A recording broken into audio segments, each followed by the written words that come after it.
At this time, I would like to introduce our next speaker. We have Mike Kucera. He's an agronomist with the USDA NRCS at the National Soil Survey Center. And his responsibilities include environmental concerns, natural resources planning, soil quality, soil health, agronomic interpretation, training, ESD, assistance, other than the national level agronomic and other national agronomic and related assistance. He has extensive background in farming, in the land, crop, and soil assessments.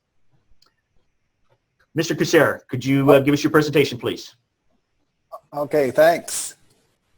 Okay, I'm going to focus mostly on how I talked to Rick about this with 10 minutes. I'm going to focus mostly on how NRCS looks at erosion related to manure and the other management that goes with it. And here you see wind erosion, water erosion, soil quality, different manure application, livestock, and then some of the management practices with how we're managing our planting, our tillage operations. All the above affect erosion. So I kind of keep that into perspective. Really, we're looking at the system impacts on erosion. And we're also not looking at plots. We're looking at what is for conservation planning, looking at the entire field, or at least critical units within that field.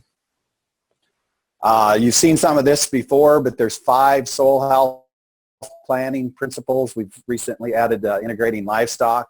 All of those are critically important to managing and optimizing soil health. And I highlighted 4 of the 5 in red, and they really directly relate to manure or erosion related to manure. Disturbance is really critical. The second one, really crop diversity and what kind of rotations we're using, how that fits with manure application. The potential for losses is critical as well.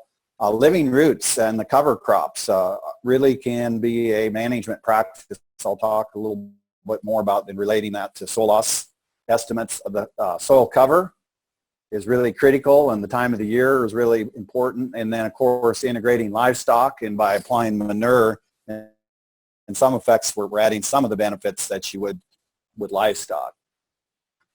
Some advantages of manure. You can jumpstart our soil health. It's organic, at least more of the fertilities in the organic form. So it can help by increasing organic matter and improving soil properties.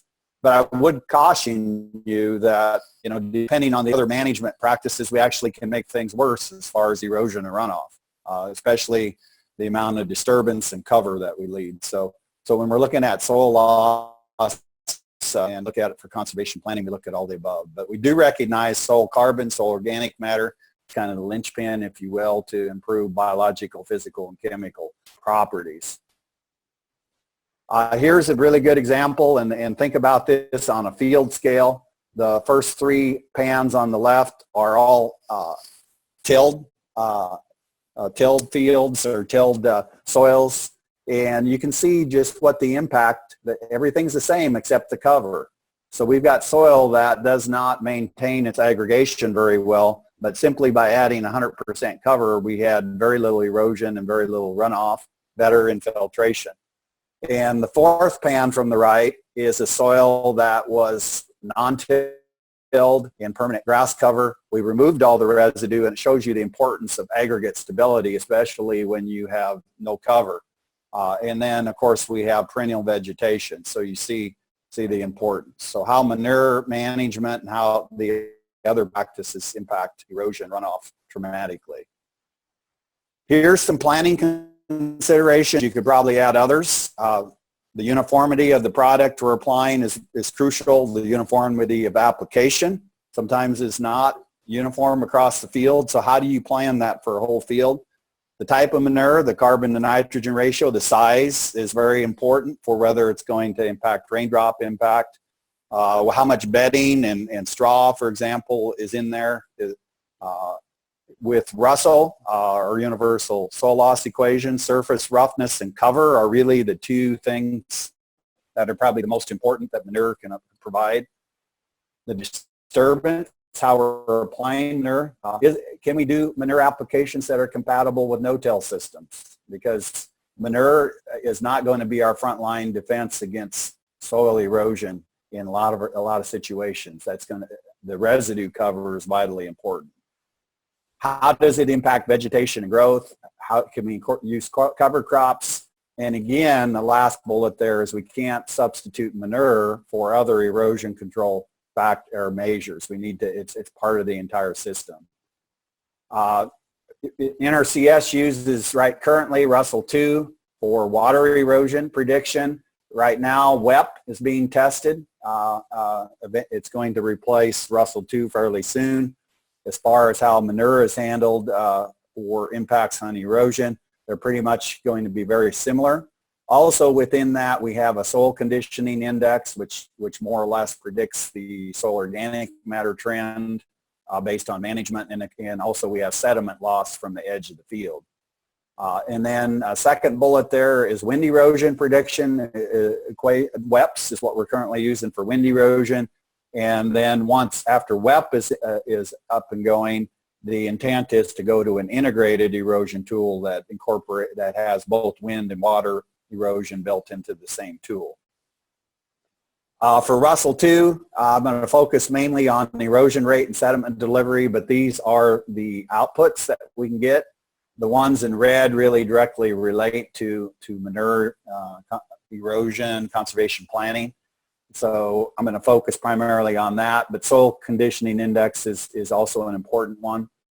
STIR is the amount of disturbance that we have, and that's really critical. Okay, water erosion, and talking about how manure relates to it. Erosion for water starts with that raindrop impact. If you think about a heavy spring rain, you see that, you've probably seen this photo before, but that's the energy from the raindrop impact that starts detachment and movement of soil and runoff down the slope.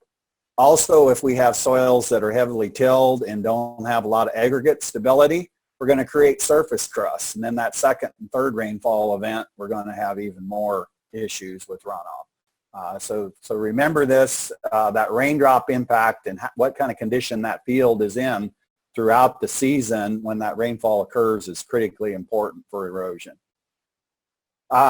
In Russell, I'll focus mainly on item number 4. I think most of you are familiar with the others, which is building our rotation, adding covers, the crops, adding mulch or manure, the yields that we might get, whether there's irrigation on that field or not, are critically important. The 5th one there is supporting practices would be things like contour farming and terracing. Here is just a screen print I did from Russell where you can see liquid manure all the way down to solid manures with a lot of bedding. All of those are put in different categories. Similar to different residues, different manure has either more or less potential to help with erosion control. For example, a slurry manure would not provide much surface roughness or much surface cover. And those are the critical things for Russell for our erosion prediction equation. Also the tillage and how we're doing tillage, both our physical and our biological, if you will, impact how much disturbance we have and the impact that it would have.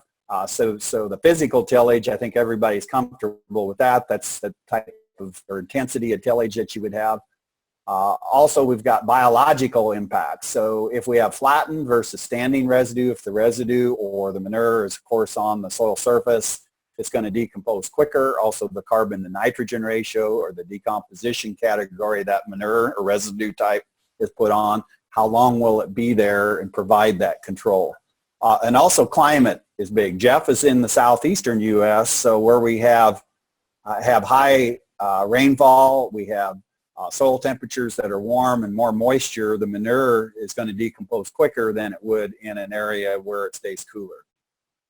Here's an example, and you can fit manure in there at the appropriate time, but you can see how the amount of disturbance from different operations, this is how those things work into it. And that's the amount of disturbance we have along with our manure application is critically important and how much erosion and runoff you might get.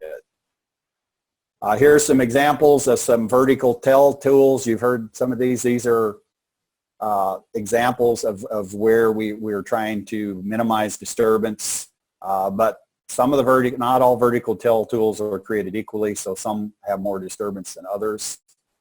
Here's some examples of drills with coulters that we try to keep fairly narrow range of disturbance. So here you see a drill going through a field that's got fairly low disturbance, and also it maintains the standing cover. This actually was a field that had solid manure applied to it and where a cover crop was brought into play. So you see a really good cover there. The other thing that's vitally important for manure management planning and erosion overall is the root mass in the top 4 inches of soil. So here you see corn for grain. We get it top out at about 1,000 pounds. Soybeans, not so much. So the soybeans, for example, the following year would have more potential for erosion. Now we're incorporating a cover crop, a cereal rye and hairy vetch, and depending when you terminate it the following spring, you can see if you allow it to grow to where it gets pretty mature, you can get over 2,000 pounds of root mass in that top 4 inches. Here's an example of cover crops with poultry litter from the Eastern Shore, Maryland, Delaware area, where we applied poultry litter on the surface, and it came in with a drill and added a cover crop. So think about that.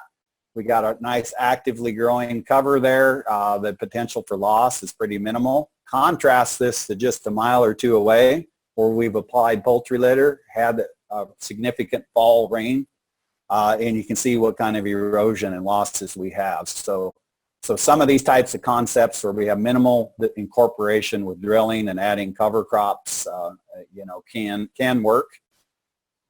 Here's kind of a slide I borrowed from my ARS friends.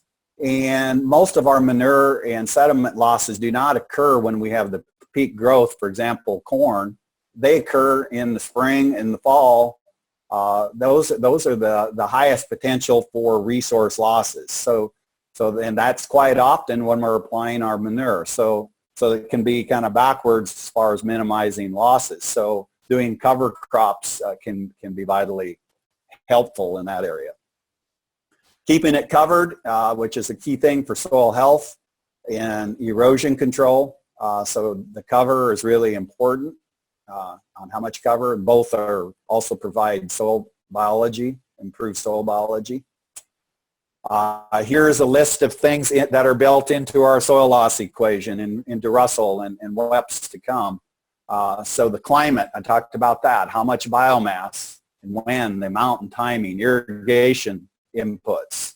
If we have our antecedent moisture content higher, if we get that rainfall event, there's more potential for loss. The canopy, the type of crop, the shape, and the critical ones for manure planning are listed below. They're mulch and manure, the surface cover and decomposition rate of that manure, the operations that we're doing with that manure application or incorporation, and then we talked about our disturbance.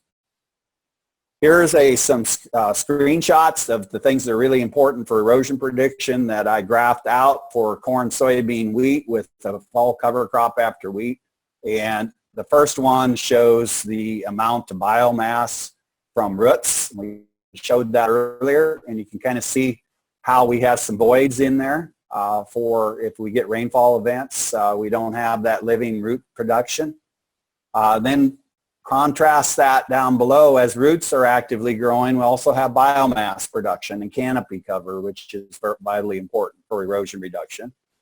And then lastly, on the bottom for that corn, soybean, wheat with the cover crop, take a look at the surface cover. And this is a complete no-till system. And you see how there's some dips in that. Some of it is when we do an operation such as putting on anhydrous, drilling, after harvest, the different things, we have some dips. So you can kind of get an idea where the critical erosion periods. So take a look at that anhydrous in planting corn. If we had manure application where we have virtually no cover left after that, then that would cause some problems as well. Also along with that, and I heard in Kansas they're talking about when does the rainfall occur. We have the daily index, if you will, of erosion or rainfall potential. So you see when we match that up with the cover that we have from those different sources, it makes a big difference when we're likely to get those rainfall events. You see some different types of manure, different effectiveness. There's some carbon to nitrogen ratios. So how long are they going to stay out there and provide that protection? This is a quick slide that shows no-till without manure on the bottom, clear over to the right where we do fall tillage with no manure. So you get an idea. Manure does provide an impact, but not as effective as just a straight no-till system. Wind erosion, really on wind erosion, manure can be added to kind of reduce that amount of loss, but it again is not a frontline defense. It's primarily going to be your residue covers that's going to be the critical one. Last conclusion, you kind of see short-term impact, surface cover, and roughness. So we're not necessarily looking at the long-term improvements to soil. With Russell and wind erosion, we're looking at how much erosion are we going to get in that rotation or the next year or two within that rotation. Is it compatible with no-till? And again, it's not a frontline defense.